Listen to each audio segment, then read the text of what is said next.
আসসালামু আলাইকুম ওয়া রাহমাতুল্লাহি ওয়া বারাকাতুহু। আলহামদুলিল্লাহ আলহামদুলিল্লাহ মহান আল্লাহ রাব্বুল আলামিনের দরবারে শুকরিয়া আদায় করলাম।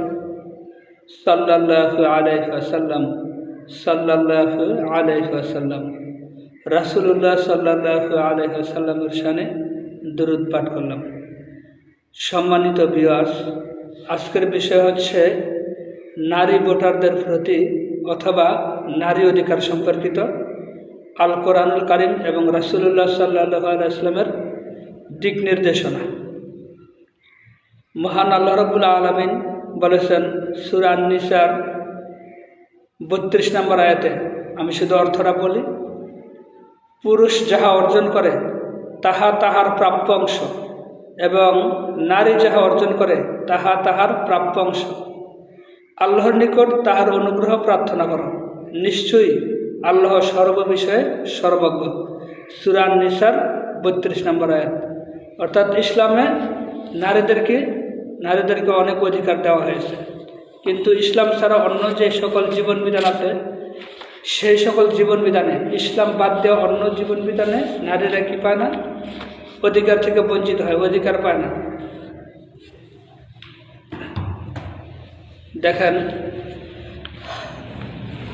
বিষয়টা হচ্ছে যে ইসলামী নারীদের যতটুকু অধিকার দেওয়া হয়েছে অন্য ধর্মে তত অধিকার দেওয়া হয়নি। অন্য ধর্ম বলেন, অন্য জীবন ব্যবস্থায় বলেন, গণতান্ত্রিক রাষ্ট্র ব্যবস্থায়, সমাজতান্ত্রিক রাষ্ট্র ব্যবস্থায়, ধর্মনিরপেক্ষ মতবাদ বা ধর্মহীন রাষ্ট্র ব্যবস্থায়, কোনো রাষ্ট্র ব্যবস্থায় বা কোনো ধর্মেই নারীদের তেমন অধিকার দেওয়া হয় নাই। ইসলাম যতটুকু দিয়েছে, ইসলাম যেমন দিয়েছে। দেখেন, অনেক মানুষ বলে থাকে যে পুরুষ শাসিত সমাজ হওয়ার কারণে নারীরা অধিকার থেকে বঞ্চিত হয়। এই কথাটা সঠিক না। কেন সঠিক না সেই বিষয়টাই আমি আজকে আলোচনা করব, আপনারা বিচার বিবেচনা করবেন। দেখেন, সম্মানিত মা ও বোনেরা, আপনারা লক্ষ্য করেন যে 1991 সাল থেকে 2024 সালের আগস্ট মাস 5 আগস্ট পর্যন্ত প্রায় 33 বছরের মধ্যে প্রায় 30 বছর বাংলাদেশের প্রধানমন্ত্রী ছিল দুইজন মহিলা। একজন হচ্ছেন সাবেক প্রধানমন্ত্রী বেগম খালেদা জিয়া, আর একজন হচ্ছে সাবেক প্রধানমন্ত্রী শেখ হাসিনা। দীর্ঘ 30 বছরের দুইজন মহিলা প্রধানমন্ত্রীর দেশ চালানোর পরেও নিম্নতম যৌতুক প্রথা বিলুপ্ত করতে পারেনি। নারী নির্যাতন, নারী ধর্ষণ, শিশু ধর্ষণ ইত্যাদি বন্ধ করতে পারেনি। শুধু তাই নয়, বাংলাদেশের জাতীয় সংসদের স্পিকার ছিল ডক্টর শিরিন শারমিন চৌধুরী, একজন মহিলা। নারায়ণগঞ্জ সিটি কর্পোরেশনের যে মেয়র, তিনি হচ্ছেন ডাক্তার সেলিনা হায়াত আইবি। আবার দেখেন, জাতীয় সংসদে 50 জন মহিলা সংসদ সদস্য থাকে। এরপরে স্বরাষ্ট্রমন্ত্রী ছিলেন মতিয়া রহমান চৌধুরী স্বরাষ্ট্রমন্ত্রী ছিলেন এক সময়। মহিলা উপজেলা চেয়ারম্যান, ভাইস চেয়ারম্যান, ইউনিয়ন পরিষদের চেয়ারম্যান, মেম্বার আছে, চেয়ারম্যান মেম্বার আছে, ইউনিয়ন পরিষদের মেম্বার আছে মহিলা। সেনাবাহিনী, পুলিশ বাহিনী, নৌবাহিনী, বিমান বাহিনী সব সেক্টরে মহিলা আছে। মহিলা ডিসি, এসপি, টিউনু, সচিব সহ এমন কোনো ডিপার্টমেন্ট নাই যেখানে মহিলা বা মহিলা নেতৃত্ব নেই। মহিলা ডাক্তার, ইঞ্জিনিয়ার, নার্স, জজ, উকিল, বিচারপতি, অ্যাডভোকেট সহ সব জায়গায় মহিলা বা মহিলা নেতৃত্ব আছে। কোটি কোটি মহিলা বিভিন্ন সরকারি বেসরকারি প্রতিষ্ঠানে, গার্মেন্টসে, কলকারখানায় কর্মকর্তা, কর্মচারী এবং শ্রমিক হিসেবে কাজ করতেছে। অর্থাৎ নিজ পায়ে দাঁড়িয়ে আছে। হাজার হাজার লক্ষ লক্ষ টাকা মহিলার ইনকাম করতেছে। দেশ বিদেশ সব জায়গায়, সব দেশে এবং জাতিসংঘেও মহিলা কর্মচারী কর্মকর্তারা নেতৃত্ব দিচ্ছে বড় বড় পদে এবং চাকরি করতেছে। অর্থাৎ বাংলাদেশ সহ পৃথিবীর সব দেশের নারীরা নেতৃত্ব দিচ্ছে এবং বড় বড় পদে কর্মরত আছে। কিন্তু এত কিছু করার পরেও নারীদের কি কোথাও নিরাপত্তা আছে? না, তাদের কোনো নিরাপত্তা নেই। নারীদের উপর কিছু কিছু পুরুষের বিভিন্ন জুলুম নির্যাতন কি বন্ধ করা সম্ভব হয়েছে? সম্ভব হয়নি। নারীরা কিছু কিছু পুরুষের কাছ থেকে যৌন, মানসিক ও শারীরিক নির্যাতনের সম্মুখীন হচ্ছে। যৌতুকের জন্য মানসিক ও শারীরিক নির্যাতন সহ্য করতে না পেরে অনেক মেয়ে আত্মহত্যা করছে বা আত্মহত্যা করতে বাধ্য হচ্ছে। এর মধ্যে নিজের পায়ে দাঁড়ানো চাকরিজীবী মেয়েও আছে। যারা চাকরিজীবী মেয়ে চাকরি করে, তারাও পুরুষের জুলুম নির্যাতন সহ্য করতে না পেরে কী করে? মানসিক নির্যাতনে সহ্য করতে না পেরে আত্মহত্যা করছে। এমন ঘটনাও আছে। যৌতুকের জন্য নির্যাতন করে স্বামী, শাশুড়ি ও শ্বশুরবাড়ির লোকেরা কোনো কোনো মেয়েকে হত্যা করছে বা খুন করছে। চাকরি করতে গিয়ে বা কর্মক্ষেত্রে মেয়ে বা মহিলারা কলিগ বা সহকর্মী দ্বারা ইফটিজিং ও যৌন নির্যাতনের সম্মুখীন হচ্ছে। অনেক ঘটনা মিডিয়ার মধ্যে প্রকাশ পায় না। মেয়েরা লোক লজ্জার ও মান সম্মানের ভয়ে কাউকে বলে না, নীরবে নিভৃতে কান্নাকাটি করে। অধিকাংশ ক্ষেত্রে কলিগের ইফটিজিং ও যৌন নির্যাতন সহ্য করে মানসিক অশান্তি নিয়েই চাকরি করতে বাধ্য হয়। সম্মানিত মা ও বোনেরা, ইউটিউবে আপনারা শিশু ধর্ষণ, নারী ধর্ষণ, যৌন নির্যাতন, আমেরিকায় নারী নির্যাতন, ভারতে নারী নির্যাতন, যৌতুকের জন্য নির্যাতন, যৌতুকের জন্য নারী খুন ইত্যাদি লিখে সার্চ দেন। ইটালিতে নারী নির্যাতন, ইউরোপের দেশগুলিতে নারী নির্যাতন লিখে সার্চ দেন, তাহলে দেখবেন সারা পৃথিবীর উন্নত দেশে কী পরিমাণ নারী নির্যাতিত হয়। এবং জাতিসংঘে যৌন হয়রানি এই কথা লিখে ইউটিউবে সার্চ দেন, দেখবেন সেখানেও কি নারীরা নির্যাতিত হয়েছে পুরুষের দ্বারা। খুন, ধর্ষণ, নির্যাতন এসব ঘটনা ঘটলে আমরা কি করি? অর্থাৎ কোথাও যখন খুনের ঘটনা ঘটে, ধর্ষণের ঘটনা ঘটে, তখন আমরা কি করি? বিক্ষোভ মিছিল করি, মানববন্ধন করি, প্রতিবাদ মিছিল করি, রাস্তা অবরোধ করি, গাড়ি ভাঙচুর করি, গাড়িতে আগুন লাগাই। কয়েকদিন এগুলো করে এরপর নীরব হয়ে যায়। 54 বছর ধরে বাংলাদেশে এগুলি চলছে।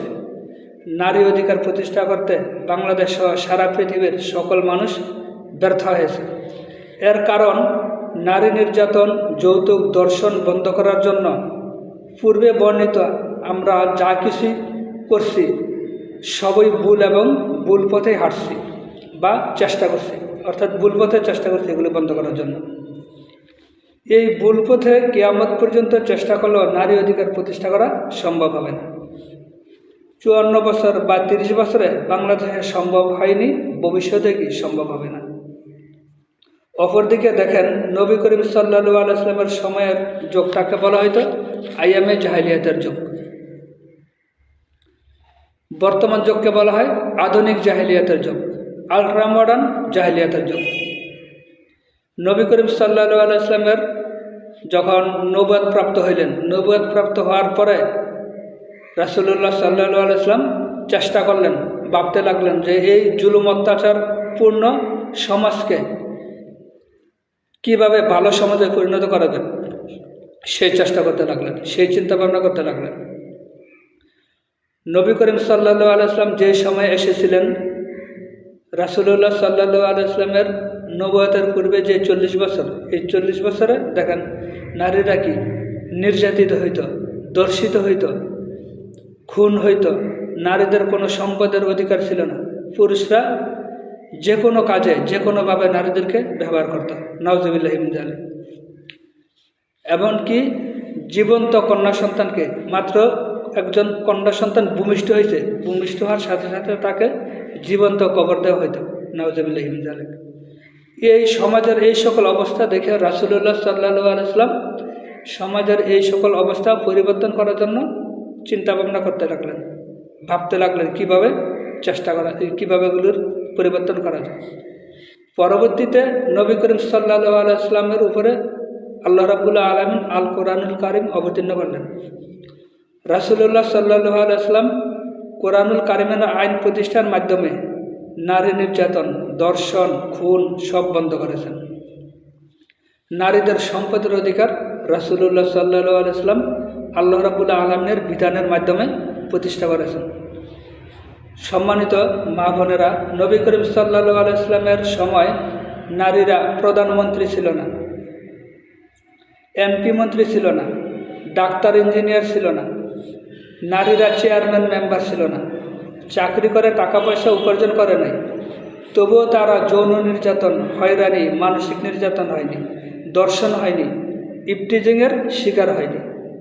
রাসূলুল্লাহ সাল্লাল্লাহু আলাইহি ওয়াসাল্লামের নবুয়তের পরে এইরকম অবস্থার সৃষ্টি হয়েছে। দেখেন রাসূলুল্লাহ সাল্লাল্লাহু আলাইহি ওয়াসাল্লামের নবুয়তের আগে কি অবস্থা ছিল নারীদের, আর নবুয়তের পরে রাসূলুল্লাহ সাল্লাল্লাহু আলাইহি ওয়াসাল্লাম যখন কোরআনের দাওয়াত দিতে লাগলেন, মানুষ যখন ইসলাম গ্রহণ করতে লাগলো, ইসলামের অনুশাসন, ইসলামের আইন কানুন যখন মেনে চলতে লাগলো, তখন নারী নির্যাতন সহ যত অন্যায় অনাচার ছিল সমস্ত অন্যায় অনাচার বন্ধ হয়ে গেছে। আলহামদুলিল্লাহ, সুবহানাল্লাহ। এটা হচ্ছে কোরআনুল কারিমের একটা মুজিজা। দেখেন এই যে সব কিছু বন্ধ হয়ে গেল, এর কারণ কি? কারণ হচ্ছে নবী করিম সাল্লাল্লাহু আলাইহি ওয়াসাল্লাম নারী অধিকার প্রতিষ্ঠা করার জন্য, জুলুম নির্যাতন বন্ধ করার জন্য নির্ভুল ও সঠিক পথে চেষ্টা করেছেন। আর সেই পথ হচ্ছে ইসলামের পথ। যেহেতু মহান আল্লাহ মানুষ সৃষ্টি করেছেন, সেহেতু তিনি বলতে পারেন কোন আইন প্রণয়ন ও প্রয়োগ করলে নারী পুরুষ সবাই শান্তিতে থাকতে পারবে। উদাহরণস্বরূপ দেখেন, যেই ব্যক্তি ঘড়ি আবিষ্কার করছে সেই ব্যক্তির নাম হচ্ছে পোপ সিলভেস্টার। পোপ সিলভেস্টার নামে একজন লোকে ঘড়ি আবিষ্কার করছে। যে ঘড়ি আবিষ্কার করছে সেই বলতে পারবে ঘড়ির কোন যন্ত্রাংশটা কোন জায়গায় সেট আপ করলে, ফিটিং করলে ঘড়িটা সঠিক সময় দেবে। আপনার যে মোবাইল আবিষ্কার করছে যে সেই বলতে পারবে মোবাইলের সিমগুলি কোথায় রাখতে হবে, কিভাবে এটা চালাইতে হবে। যে আবিষ্কার করছে, যে তৈরি করছে সেটা বলতে পারবে। আর তার কাছ থেকে যে শিখছে পরবর্তীতে তারা বলতে পারবে। কিন্তু যারা শিখে নাই, যারা সৃষ্টি করে নাই কিছু, তারা বলতে পারবে না। ঠিক তেমনিভাবে যেই ব্যক্তি ঘড়ি তৈরি করছে, যে ব্যক্তি মোবাইল তৈরি করছে, সে যেমন বলতে পারবে কোন যন্ত্রাংশটা কোন জায়গায় সেট আপ করলে এগুলো সঠিকভাবে চলবে।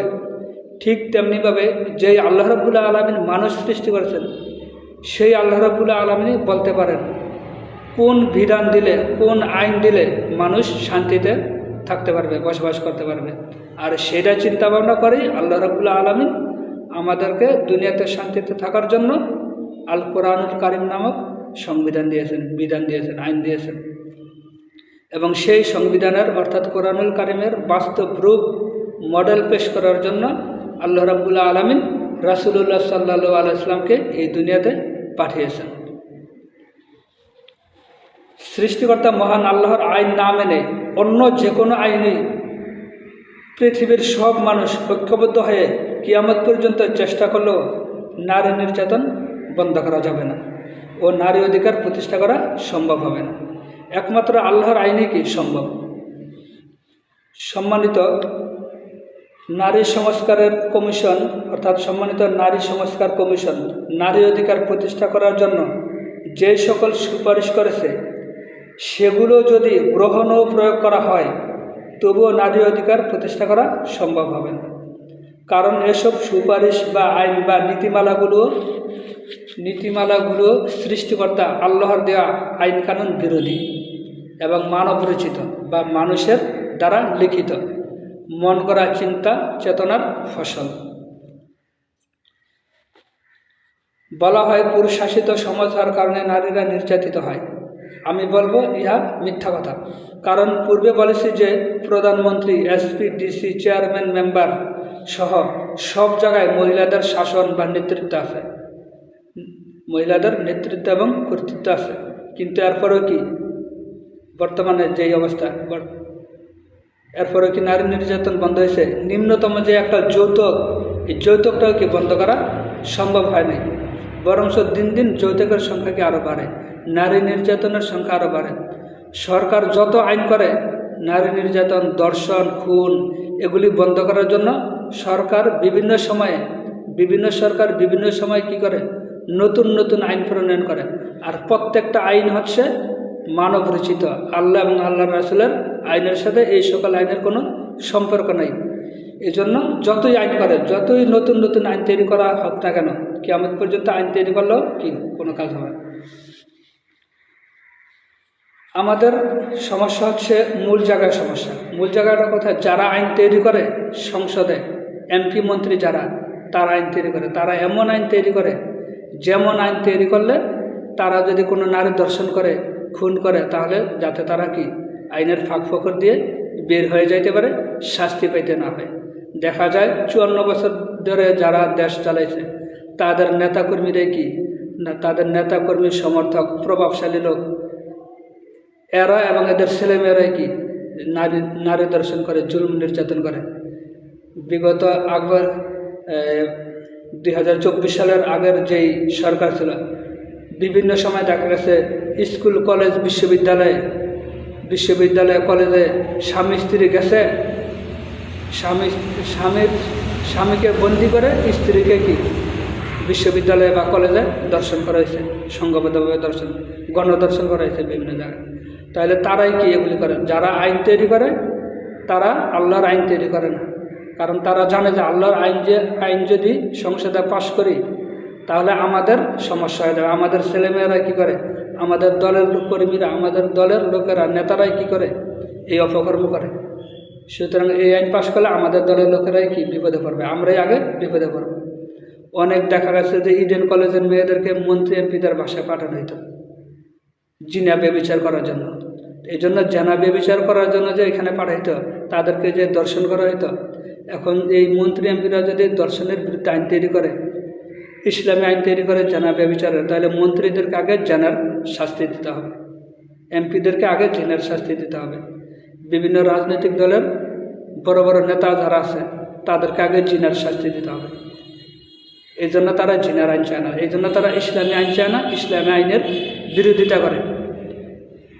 এই জন্য বলে যে যারা ইসলামী আইন প্রতিষ্ঠা করতে চায় তাদেরকে বলে মৌলবাদী, জঙ্গিবাদী, উগ্রবাদী, বিভিন্ন অপপ্রচার চালায়, রাজাকার, আলবদর, দেশ বিরোধী, স্বাধীনতা বিরোধী, এগুলি বলে বলে কি করে, অপপ্রচার চালায়, জনগণকে বিভ্রান্ত করে।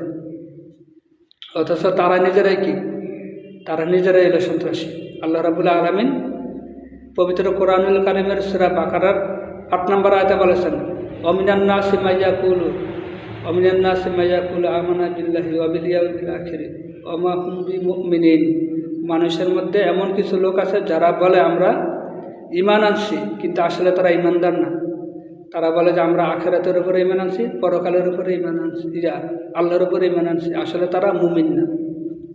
আবার আল্লাহ রাব্বুল আলামিন সূরা বাকারার 14 নম্বর আয়াতে বলেছেন যে তারা যখন তাদের গোপনে তারা ইমানদারদের সাথে যখন মিলে, তখন ইমানদারদেরকে বলে যে আমরা তো মুসলিম, আমরা নামাজ রোজা করি, আমরা আল্লাহ এবং আল্লাহর রাসূলকে বিশ্বাস করি। কিন্তু তারা যখন গোপনে তাদের শয়তানদের সাথে মিলিত হয়, তখন বলে যে আমরা তো আমার মুসলমানদের সাথে ঠাট্টা মশকরা করি, নাউযুবিল্লাহি মিন যালিক। তো যাই হোক, আমার যে আলোচনা, সেই আলোচনায় ফিরে আসি। নবী করিম সাল্লাল্লাহু আলাইহি ওয়াসাল্লামের সময়ও পুরুষ শাসিত সমাজ ছিল। সেই সমাজে নারীরা শান্তিতে ছিল, জুলুম নির্যাতন ছিল না। কারণ কি? আল্লাহর আইন ছিল, আল্লাহর আইন প্রতিষ্ঠা করেছিল রাসূলুল্লাহ সাল্লাল্লাহু আলাইহি ওয়াসাল্লাম। এই জন্য সেই সমাজে কোনো অশান্তি ছিল না। এক সময় অশান্তি ছিল নবুয়তের আগে, নবুয়তের পরে কি শান্তি প্রতিষ্ঠা করছে। বিশেষ করে মদিনায় যখন আল্লাহর রাসূল ইসলামী রাষ্ট্র প্রতিষ্ঠা করেছেন, তখন সব ধরনের নারী নির্যাতন, জুলুম নির্যাতন, ধর্ষণ, খুন, শিশু হত্যা সব কিছু বন্ধ হয়ে গেছে। সরকার নারী অধিকার প্রতিষ্ঠার সংগঠনগুলো সহ যারা নারী অধিকার প্রতিষ্ঠা করতে চায়, সবার উচিত নারী অধিকার প্রতিষ্ঠার জন্য ইসলামী নিয়ম বা আইনগুলো প্রতিষ্ঠা করার জন্য ঐক্যবদ্ধ হয়ে চেষ্টা করা। আর এই চেষ্টার অংশ হিসেবে ইসলামী দলকে ভোট দেওয়া। ইসলামী দল ক্ষমতায় গেলে নারী নির্যাতন বন্ধ করার জন্য যত আইন আছে সব আইন প্রয়োগের চেষ্টা করা হবে, চেষ্টা করবে ইনশাআল্লাহ। 54 বছরে যারা দেশ চালাইছে তারা পারেনি, পারবেও না, কারণ তাদের দলের লোকেরাই নারী নির্যাতন খুন ধর্ষণের সাথে জড়িত আছে। সৎ লোক, ন্যায়পরায়ণ, ভালো মানুষ যদি এমপি মন্ত্রী হইতে পারে তাহলে তারা সংসদে ভালো আইন অর্থাৎ কোরআন সুন্নাহর আইন পাশ করবে। এই জন্য মা বোনদেরকে বলবো, আপনারা ইসলামী দলের প্রার্থীকে ভোট দেবেন। আপনার ভোট বৃথা যাবে না। ইসলামী দলের লোকেরা যদি ক্ষমতা যেতে না পারো তবুও কি আপনার ভোট কি বৃথা যাবে না। এই সম্পর্কে আমার ইউটিউব চ্যানেলে আরও আলোচনা আছে, সেগুলি শুনবেন, এবং ফেসবুকে আলোচনা আছে। অনেকে মনে করে ইসলামী দল ক্ষমতায় গেলে মেয়েরা গার্মেন্টসে চাকরি করতে পারবে না, লেখাপড়া করতে পারবে না। এই ধারণা হচ্ছে ভুল ধারণা। ইসলামী দল ক্ষমতায় গেলে এগুলি সবই করতে পারবে, তবে নারীদের নিরাপত্তার জন্য ইসলামী সরকার কি করবে, বিশেষ ব্যবস্থা করবে। যেমন ধরেন গার্মেন্টসের যেই ফ্লোরে, যেই কক্ষের মধ্যে, যে রুমের মধ্যে মেয়েরা কাজ করে সেখানে শুধু মেয়েই থাকবে, অন্য ফ্লোরে অন্য সেকশনে পুরুষ থাকবে। সেই সেকশন থেকে একজন করে কি সুপারভাইজার নির্বাচন করা হবে। এই সুপারভাইজারে ওই ফ্লোরের সমস্ত মেয়ের কাজকর্মের রিপোর্ট পেশ করবে এবং তারা পর্দার আড়াল থেকে কথা বলতে পারবে। সেই ব্যবস্থা করার জন্য নির্দেশনা দেওয়া হবে। অথবা ইসলামী সরকার কয়েকটা গার্মেন্টস নিজের উদ্যোগে, সরকারি উদ্যোগে তৈরি করে সেখানে মডেল হিসেবে পেশ করবে যে পর্দা পালন করে কীভাবে এখানে কি কাজ করা যায়। আর পর্দা পালন করে যখন মেয়েরা কাজ করবে গার্মেন্টস ফ্যাক্টরি, কলকারখানাতে, তখন মেয়েরা কি পুরুষদের দ্বারা ইফটিজিংয়ের সম্মুখীন হবে না। কলিগ অর্থাৎ সহকর্মীদের দ্বারা ইফটিজিং, যৌন নির্যাতনের সম্মুখীন হবে না। তারা কাজও করতে পারবে গার্মেন্টস কলকারখানায়, টাকা পয়সা ইনকাম করতে পারবে, আল্লাহর আইন পর্দা সেটাও কি পালন করতে পারবে। ইসলামী সরকার এইরকম পরিবেশ তৈরি করে দেবে ইনশাআল্লাহ। বিষয়টা এরকম না যে গার্মেন্টস বন্ধ করে দেবা, লেখাপড়া বন্ধ করে দেবা। আর স্কুল, কলেজ, বিশ্ববিদ্যালয়ে বর্তমানে যে সহশিক্ষা, ছেলে মেয়ে যে একসাথে পড়ে, এটা বাদ দিয়ে ছেলে মেয়েদেরকে কি করবে, আলাদা আলাদা শিক্ষা প্রতিষ্ঠানের ব্যবস্থা করবে।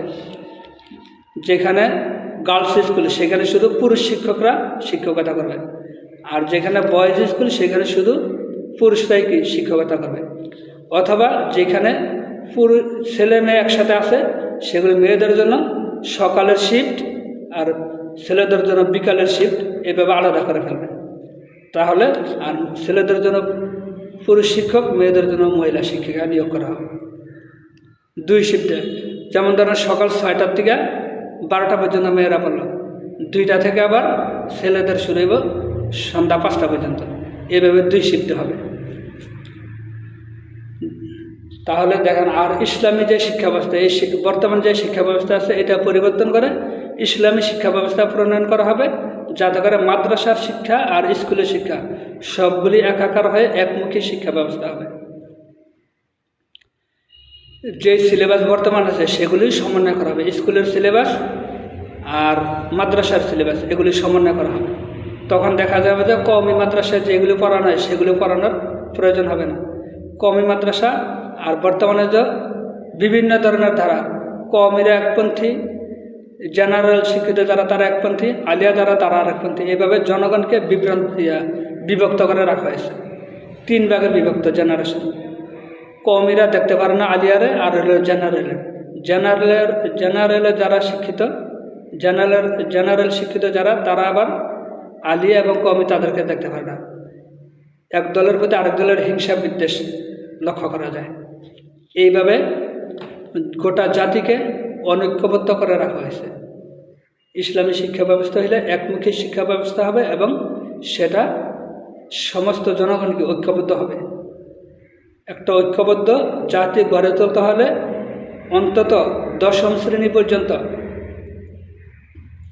একমুখী শিক্ষা ব্যবস্থা প্রয়োজন। তো যাই হোক, এটা আবার আরেকটা আলোচনা। দেখেন, ইসলাম নারীদেরকে মা, বোন, স্ত্রী হিসেবে অধিকার দিয়েছে, যা অন্য কোনো ধর্মে দেয়নি। অন্য কোনো ধর্মে এরকম নেই, অর্থাৎ অন্য ধর্মের সাথে ইসলামের তুলনা করা যাবে না। ইসলাম হচ্ছে অনন্য একক ধর্ম। ইন্নাদ্দীনা ইনদাল্লাহিল ইসলাম। ইসলাম হচ্ছে একমাত্র জীবন বিধান, আল্লাহর কাছে গ্রহণযোগ্য। দেখেন, মা হিসেবে অধিকার। নবী করিম সাল্লাল্লাহু আলাইহি ওয়াসাল্লামকে জিজ্ঞাসা করা হইল, ইয়া রাসূলুল্লাহ, কার হক আগে আদায় করবা? রাসূলুল্লাহ সাল্লাল্লাহু আলাইহি ওয়াসাল্লামকে 3 বার জিজ্ঞাসা করা হইল। 3 বারই রাসূলুল্লাহ সাল্লাল্লাহু আলাইহি ওয়াসাল্লাম বললেন যে তোমার মায়ের অধিকার আগে আদায় করবে, মায়ের সেবা যত্ন করবে। রাসূলুল্লাহ সাল্লাল্লাহু আলাইহি ওয়াসাল্লাম আরও বলছেন যে পিতা এবং মা উভয়ে যদি বৃদ্ধ অবস্থায় থাকে, সেই অবস্থায় সন্তান যদি তাদের সেবা যত্ন করে জান্নাত অর্জন করতে না পারে, তাহলে সেই সন্তান কি হয়ে যাক? ধ্বংস হয়ে যাক। নাউযুবিল্লাহি মিন যালিক। তাহলে দেখেন কিভাবে অধিকার প্রতিষ্ঠা করছে মা হিসেবে। মায়ের পিতার খেদমত করতে হবে। পিতামাতা যাকেরা বলছেন মেয়ে হিসেবে অধিকার। 3 জন কন্যা সন্তান হলে 3টি জান্নাত। রাসূলুল্লাহ সাল্লাল্লাহু আলাইহি ওয়াসাল্লাম বলছেন যে কোনো ব্যক্তির যদি 3 জন কন্যা সন্তান হয় আর সেই ব্যক্তি যদি তাদেরকে দিন শিক্ষা করায়, অর্থাৎ ইসলামী জীবন আদর্শ শিক্ষা করে, কোরআন হাদিস শিক্ষা দেয়, শিক্ষা দেওয়ার পরে এরপরে তাদেরকে ভালোভাবে পাত্রস্থ করে, পর্দাপুশিদা রাখে, ইসলামী নিয়মকানুন অনুযায়ী জীবনযাপন করে, তাহলে আল্লাহ করানোর জন্য চেষ্টা করে বাবা মায়, তাহলে ওই মেয়ের উসিলা আল্লাহ রাব্বুল আলামিন ওই পিতামাতাকে পরকালে জান্নাত দান করবেন। তাহলে দেখেন, কন্যা সন্তান, মেয়ে সন্তান লালন পালন করার ব্যাপারে রাসূলুল্লাহ সাল্লাল্লাহু আলাইহি ওয়াসাল্লাম কত ভালোভাবে সুন্দরভাবে মানুষকে উৎসাহিত করেছেন। এটা শুধু ইসলামই আছে, অন্য ধর্মে এই ধরনের কথাবার্তা নেই যে মেয়েদেরকে লালন পালন করলে স্বর্গে যাওয়া হবে, পরকালে স্বর্গে যেতে পারবা, এই ধরনের কথাবার্তা অন্য ধর্মে নেই। এরপরে দেখেন, আর মেয়েদের কি আছে? সম্পদের অধিকার আছে। এটা আর একটু পরে বলতেছি। হ্যাঁ, মেয়েদের সম্পদের অধিকার এটা হচ্ছে যে এখানে আরেকটা বিষয় বলে রাখি যে ইসলামে মেয়েদেরকে সম্পদ দিছে কয় ভাগ? পিতার সম্পদের মধ্যে মেয়েরা পিতার যে টোটাল সম্পদ আছে এখান থেকে, যেমন ধরেন 30 শতক জমিন আছে, 30 শতক জমির মধ্যে মেয়েরা পাইবে 10 শতক, আর ভাই অর্থাৎ যে পিতার যে সন্তান, ছেলে সন্তান, সে পাইব ডাবল 2 অংশ পাইব, অর্থাৎ 20 শতক পাইব। এটার কারণ কি? এই কারণটা দেখানোর, এই অবস্থার কারণে, অর্থাৎ ইসলামের এই বিধানের কারণে অনেক অমুসলিমরা এবং মুসলিমরাও কি একটা ভুল ধারণার মধ্যে পড়ে যায়, ভুল ধারণা পোষণ করে। তারা মনে করে যে পিতার সম্পদে মেয়েদেরকে সম্পত্তি কম দেওয়া হয়েছে, এটা আসলে ঠিক না। কারণ কি? কারণ হচ্ছে দেখেন, একটা ছেলে 2 অংশ পায় ঠিকই, কিন্তু সে তার পিতামাতার ভরণ পোষণ করতে বাধ্য। 2 অংশ পাওয়ার পরে সে তার পিতামাতার ভরণ পোষণ করে, স্ত্রীর ভরণ পোষণ করে, সংসারের যাবতীয় খরচ ওই ছেলের উপরে থাকে। এবং বোনেরা যদি ভাইয়ের বাড়িতে বেড়াইতে আসে তাহলে তাদের আদর আপ্যায়ন করতে হবে, এগুলিকে পালন করে। আর মেয়ের যে 10 শতক দিল, তার কিন্তু কোনো সংসারের লালন পালন করতে হবে না। স্বামীর সংসারে গিয়ে তার ইনকাম করার প্রয়োজন হয় না, স্বামী তার দায়িত্ব পালন করে, অর্থাৎ তার টাকা পয়সা ইনকাম করার প্রয়োজন হয় না। এরপরে সে যে স্বামীর বাড়িতে 10 শতক পাইল, আবার বাপের বাড়িতে 10 শতক পাইল, আবার স্বামীর বাড়িতেও সে কী পাবে? সম্পদ পাবে।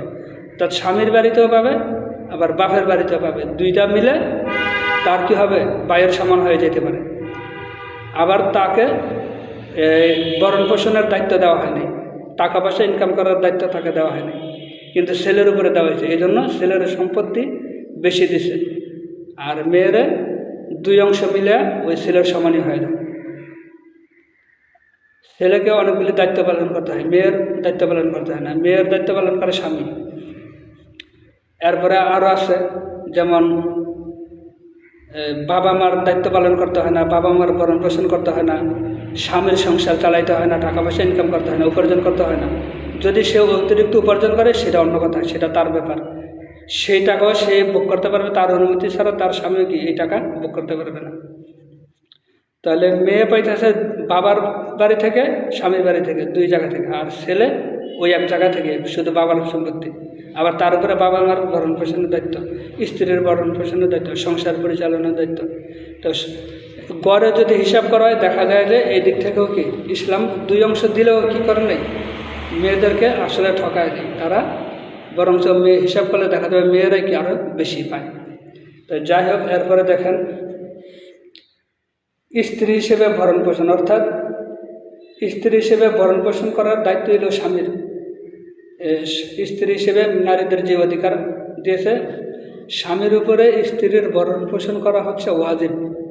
স্বামীকে অবশ্যই স্ত্রীর ভরণ পোষণ করতে হবে। এবং রাসূলুল্লাহ সাল্লাল্লাহু আলাইহি ওয়াসাল্লাম বলছেন যে তুমি যদি তোমার স্ত্রীকে 1 লোকমা খাবার দাও সেটাও সৎকার সওয়াব পাইবা, পোশাক কিনে দাও সেটাও সৎকার সওয়াব পাইবা, তোমার ছেলে মেয়ে পরিবার পরিজন তাদের জন্য যা কিছু খরচ করবা প্রত্যেকটা খরচের বিনিময়ে তুমি সওয়াব পাইবা। তাহলে দেখেন ইসলামের রাষ্ট্র বা আইন দিয়ে দেশ চললে হিন্দু বৌদ্ধ খ্রিস্টান সবাই শান্তিতে থাকতে পারবে। অমুসলিমরাও তাদের ধর্মীয় নিয়মনীতি স্বাধীনভাবে পালন করতে পারবে। ইসলামী আইনে তাদের চলতে হবে না, অর্থাৎ ইসলামী আইন তাদের মানতে হবে না। অমুসলিমদের যে ধর্মীয় সামাজিক যে আইন আছে সেগুলি তারা মেনে চলবে। ইসলামী আইন তাদের উপরে জোর করে চাপিয়ে দেওয়া হবে না। আল্লাহ রাব্বুল আলামিন বলেছেন যে সূরা আনামের 108 নম্বর আয়াতে যে আল্লাহ রাব্বুল আলামিনকে ছাড়া অন্য যে দেবদেবীর পূজা অর্চনা করে বা যেই ধর্মে পালন করে, যেই দেবদেবী বা মূর্তি বা যেটাই পালন করে না কেন, সেই সকল মূর্তি দেবদেবী বা অন্যদের যে উপাস্য আছে তাদেরকে আল্লাহ রাব্বুল আলামিন গালি দিতে নিষেধ করছে মুসলমানদেরকে। মুসলমানরা যেন তাদের দেবদেবীকে তাদের উপাস্যদেরকে গালি না দেয়। যদি মুসলমানরা তাদের উপাস্যদেরকে গালি দেয়, দেবদেবীকে গালি দেয়, তাহলে তারাও কি আল্লাহ রাব্বুল আলামিনকে পাল্টা গালি দেবে। তাহলে দেখেন ইসলাম কত সুন্দর। অন্য ধর্মীয় যেই নিদর্শন আছে সেগুলিকে আল্লাহ রাব্বুল আলামিন গালি দিতে নিষেধ করছেন।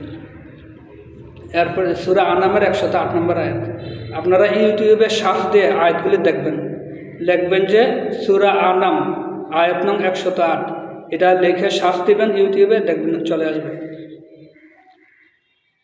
তাই আসুন আমরা সবাই ইসলামী দলকে ভোট দিয়ে নারী অধিকার প্রতিষ্ঠার জন্য চেষ্টা করি বা সহযোগিতা করি।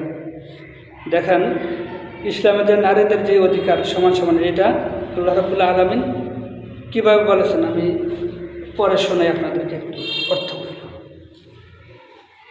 সূরা নিসার 34 নম্বর আয়াতে আরেকটা বিষয় হচ্ছে, এখানে সূরা নিসার 34 নম্বর আয়াতে আল্লাহ রাব্বুল আলামিন বলেছেন যে পুরুষ নারীর কর্তা, কারণ আল্লাহ তাআলা এককে অপরের উপর শ্রেষ্ঠত্ব দান করিয়েছেন এবং এই জন্য যে পুরুষ তাদের ধন সম্পদ ব্যয় করে।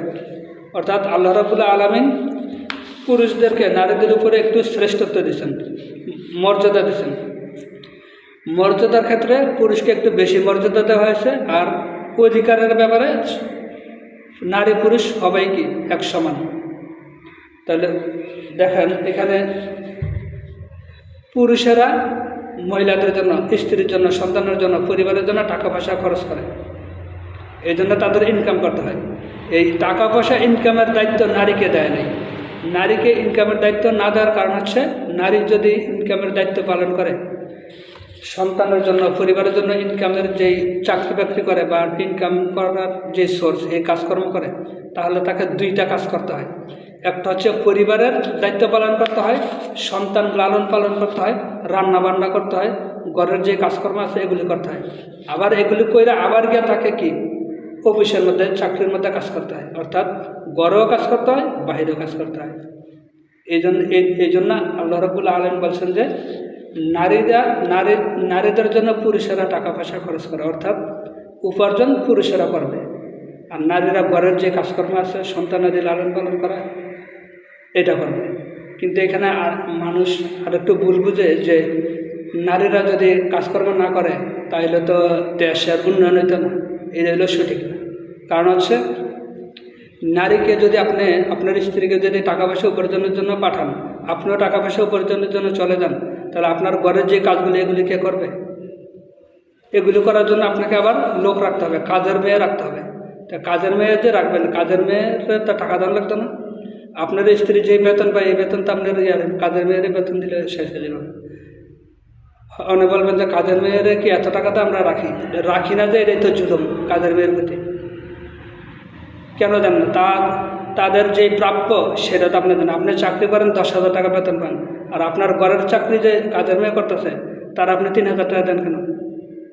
গরিব দীক্ষা, অর্থাৎ তাদের অধিকারটা আমরা কি করি? হরণ করি। তো যাই হোক, যেই টাকা আপনি বাইরে গিয়ে ইনকাম করবেন সেই টাকা দিয়ে আপনার বাচ্চাদেরকে লালন পালন করতে হবে। কাজের মেয়ে তো বাচ্চাদের সঠিকভাবে লালন পালন করতো না। আবার কাজের মেয়েরও অপহরণ করে লয়ে যেতে পারে, নিয়ে বিচ্ছা যেতে পারে। তখন কি করবেন? চাকরির জন্য বাচ্চা হারাইবেন। তাই যাই হোক, নানান সমস্যা আছে, নানান বিষয় আছে। এরপরেও ইসলাম নারীদেরকে চাকরি করতে নিরুৎসাহিত করছে, কিন্তু নিষেধ করে নাই। কি করছে? নিরুৎসাহিত করছে, কিন্তু নিষেধ করে নাই। চাকরি করতে পারবে পর্দা পালন করার মাধ্যমে। আর ইসলামী সরকার আসলে পর্দা যাতে কর্মক্ষেত্রে নারীরা পালন করতে পারে সেই ব্যবস্থা করবে। তাহলে যাই হোক, এরপরে দেখেন, নারীরা যদি কাজ করতে যায়, চাকরি করতে যায়, তাদের সন্তান ধারণ করতে হয়। এই সন্তান বাড়ি শরীর নিয়ে কাজকর্ম করা, চলাফেরা করা তাদের জন্য কষ্টকর। আবার এটা একটা লজ্জারও বিষয়। তো যাই, এই জন্য তাদের ঘরে থাকলেই ভালো, ঘরের কাজ করলেই ভালো। তাদের আবার ছুটি লাগে, যে সন্তান ভূমিষ্ঠ হওয়ার আগে 3 মাস, পরে 3 মাস, 6 মাস ছুটি লাগে। ছুটি যদি তারা কাটায়, আপনার এই 6 মাস ওই তার যে দায়িত্বটা অফিসে থাকে সেই দায়িত্বটা কে পালন করে? তখন সরকারি কাজের মধ্যে কি ঘটে? ব্যাঘাত ঘটে। কাজ না করে সে বেতন পাইবে ঠিকই, কিন্তু ওই কাজটা কে করবো? আরেকজনের উপরে গিয়ে বর্তাইব। তাহলে এটা ক্ষতি। এই জন্য চাকরি না করাই ভালো। এরপরে যদি কেউ চাকরি করতে চায় করতে পারে। আর নারীদেরকে বেশি বেশি বাইরের কাজে দেওয়ার কারণে, টাকা পয়সা উপার্জন করানোর কারণে বিভিন্ন দেশে নারীরা এখন কি সন্তান ধারণ করতে চায় না। আর সন্তান ধারণ করতে না চাওয়ার কারণে ওই যে কাজকর্ম নিয়ে ব্যস্ত থাকে, চাকরি বাকরি নিয়ে ব্যস্ত থাকে। সন্তানকে লালন পালন করব, এই বাড়ি পেট নিয়ে কে হাঁটাচলা করবো, এই জন্য সন্তান নিতে চায় না। সন্তান নিতে না চাওয়ার কারণে বিভিন্ন দেশে কি বড় বড় উন্নত দেশে মানুষের সংখ্যা কমে যাচ্ছে, জনসংখ্যা কমে যাচ্ছে। এই জন্য এমন একটা দেশ হচ্ছে চীন। চীন ছাড়া আরও বিভিন্ন দেশ আছে। আপনারা ইউটিউবে সার্চ দিলে দেখবেন যে চীনের অবস্থা হচ্ছে, চীনের মহিলারা, চীনের পুরুষ মহিলা সবাই বেশি কাজ করে, যার ফলে মহিলারা সন্তান নিতে চায় না, যার ফলে সেই দেশের জনসংখ্যা কমতেছে।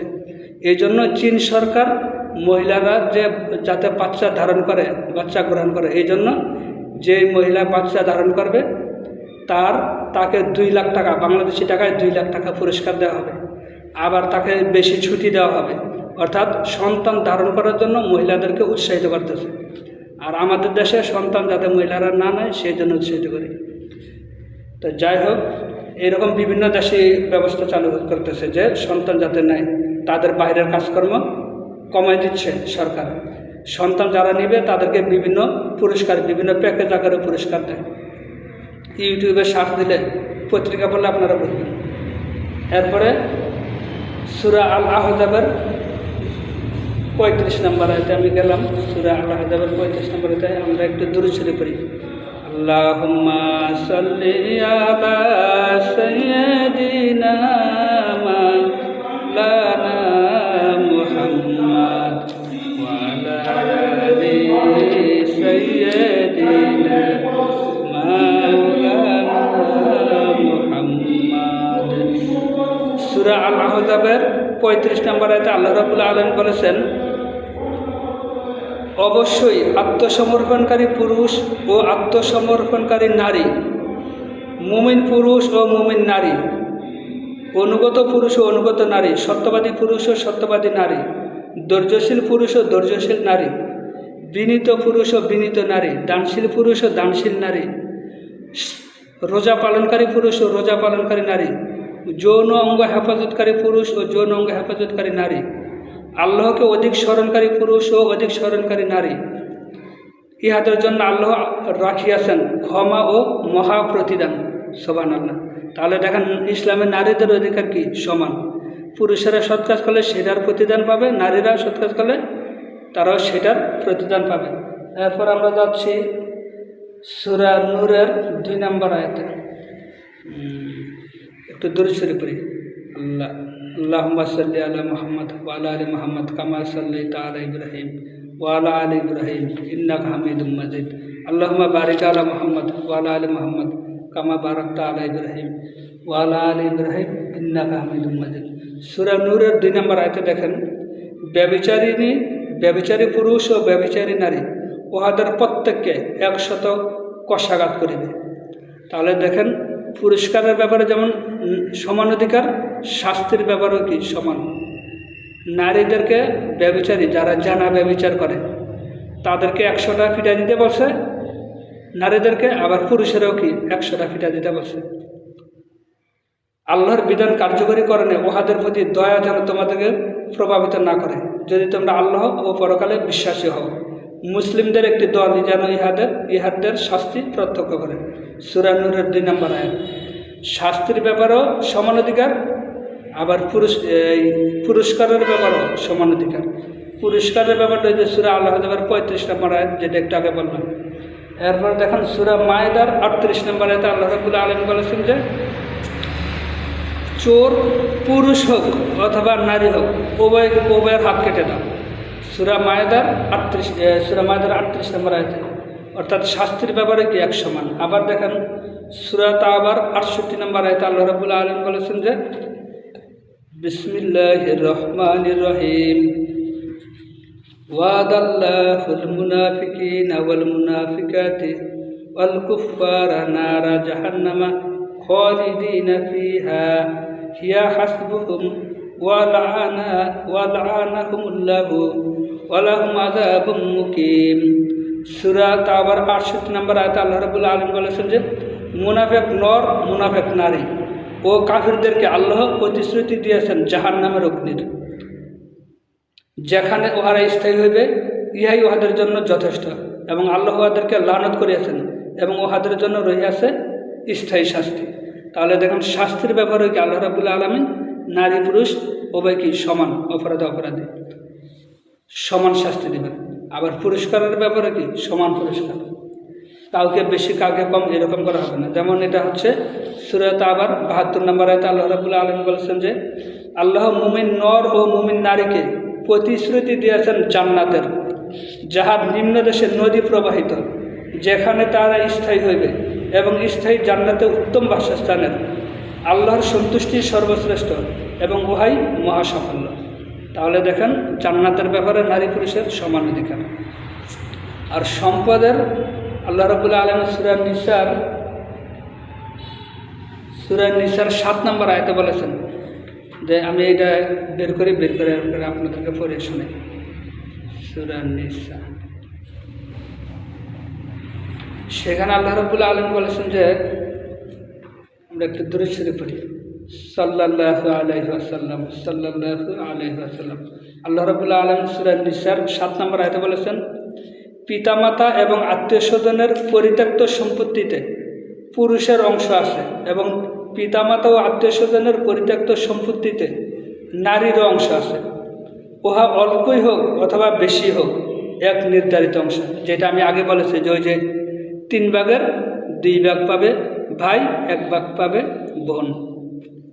তাই সূরা নিসার 7 নম্বর আয়াতে আল্লাহ রাব্বুল আলামিন বলেছেন যে অর্থাৎ অধিকারের ব্যাপারে সমানে।